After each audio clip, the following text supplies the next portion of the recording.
Hello everyone and welcome back to Clover Knows Pets. I'm Clover and I run In a Pinch Hermit Crab Rescue. If you don't know what that is, it is a home-based rescue located in Bayport, Minnesota. And we primarily take in hermit crabs, but I am now expanding towards other exotics, but only on an emergency basis, so not just normal surrenders.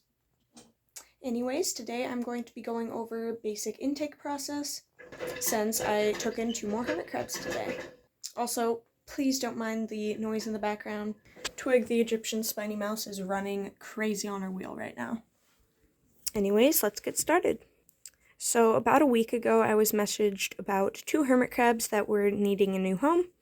And yeah, basically we scheduled to have them picked up today, so I went and picked them up. And now they're in this carrier here. But before we get into them, I do have to add this quick disclaimer.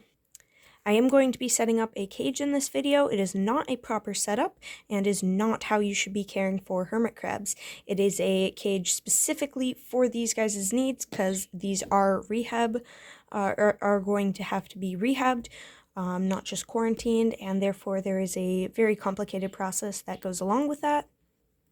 Since there are no hermit crab specialist vets, I do have to do this myself, but I have done extensive research in hermit crab anatomy and just over all their well-being, and I have 6 years experience rehabbing them, so I do feel qualified to explain this info, but I also am not a vet, so yeah.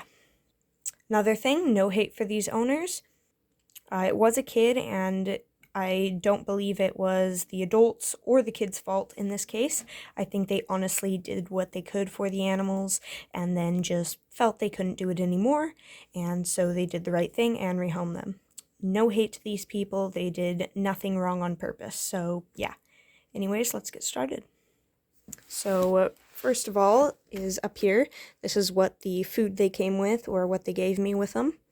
First thing I notice is the Zoomed Hermit Crab Drinking Water Conditioner.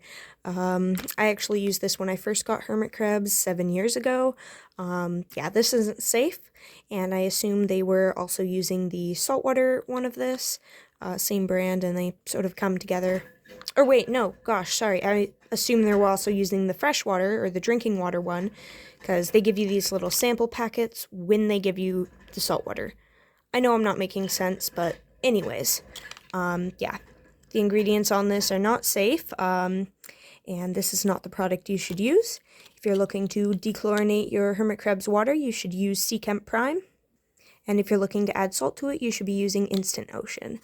Obviously, they didn't know that, so yeah. This also could be the reason that they don't have very much hairs on their legs, which I'll show you in a minute, but yeah, they have very few hairs on their legs, which is not normal. Along with that, we've got coconut shreds. These don't look sugared. I don't know if they are or not. I'll taste one. But yeah, nothing wrong with these, but certainly not the healthiest thing and shouldn't be a big part of their diet. Last but not least, this mix. I forget what it's called, but I actually also had this when I first got hermit crabs. It's made for bearded dragons. By the way, it is not safe for them. But yeah.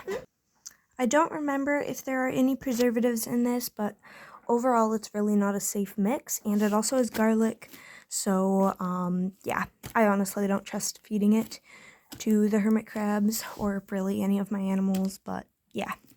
Anyways, without further ado, let's see the actual hermit crabs. Currently in this carrier, by the way, just what I picked them up in. Yeah. There we go, there's one of them, I believe the other's in there. But yeah, the people were keeping them in a 5-gallon tank.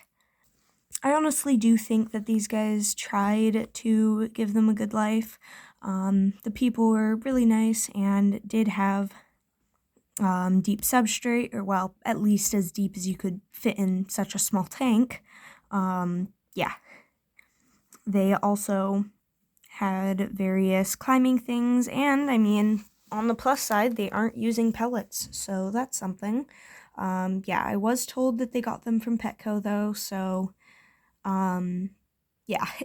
Anyways, let's see them. First things first, I have to give them a basic health check, and then I'm also going to give them a saltwater dip, which is not a bath. You should not be bathing your hermit crabs.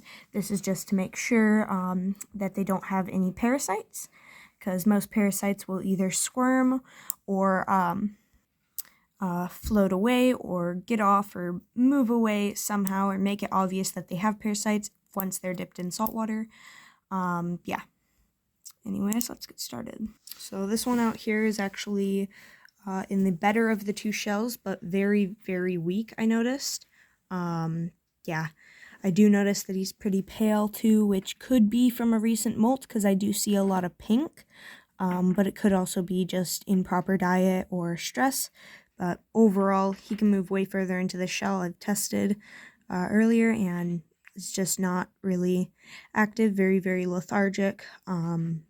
Yeah. I'm going to wait for this guy to come out, and then I can look at his eyes, then hopefully flip him over and look for gill parasites.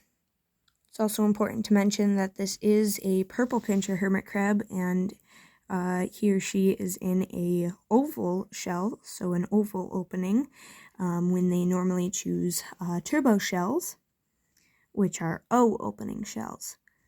You'll get to see what those look like later, but yeah. This is not normally the first choice for a purple pincher, and I did notice in their tank that they did not have any proper shells for them. The only other shells they had were ones just like this, so it's very possible that they wanted to change but just couldn't. This guy isn't coming out, so I'm going to wait till the saltwater dip when they normally will come out of their shell, at least far enough to see their eyes. Yeah, let's check out the other one. There you are. So this guy has something up with his eye. I can tell that already. Plus they mentioned they think he's blind, which is not the case, but anyways. Also, this is the only time I hold hermit crabs. You should not be holding your hermit crabs. Yeah.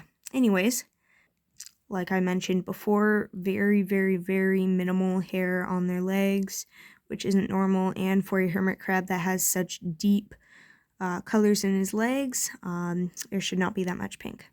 Tan. But yeah, around the edges of his pinchers and joints and legs, you can see that tan, which is not normal. That's probably due to a improper diet. Yeah. Also, this is as far as you can get in the shell, which is really, really sad. Yeah. So, yeah, that's that. Yeah, I'm gonna get the saltwater mixed up. I'm using Instant Ocean, and I'm just using the directions on the package like normal, and I'll see you after that.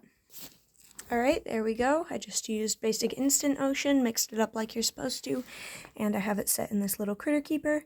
You might realize I have gloves on. That is not because I'm handling the hermit crabs. There's absolutely no reason to. They can't transmit any diseases to us. And I'm not going to be handling anything after this. Yeah, funny story, but I am actually allergic to water. Yes, that is a real thing. I also have very sensitive skin, and the salt and the water mixed together like that gives me hives, so I actually can't touch it. So that's why I have gloves on. But yeah, let me show you how I do this. So the tip of their shell needs to be pointed downwards, that way the salt water can get in it all the way. Right like that, so that it can fill in. Slowly lower it, you can see he'll come out. I'm just going to have him in here for a few minutes. Get the other one. They did have names. It was Kermit, or it was, gosh, what was it? It was like Hermit and Shelly or something, but, yeah. I really, really don't like that name. I don't know why. So, yeah. There's no real reason to, but I'm going to change that. But, yeah, there they are. You can see a few bubbles on his legs, which is why I'm keeping them in there for a bit. Let them move around a bit, and then I will take them out. Keep in mind, this is a very, very, very stressful thing to do with hermit crabs, and it should only be done for health checks, and I do not recommend you do health checks on your own, especially if you don't have experience with it. If you're looking to gain experience, I recommend you do it with someone who already has experience, because this can end very, very, very badly if you don't know what you're doing. But yeah, I'm going to end the video here. If you want to see the next bit where I pick out their shells and get them set up in a quarantine/rehab tank, subscribe, and that'll be out very shortly. But yeah, so stay tuned for part 2. Like this video and subscribe if you haven't already. See you next time.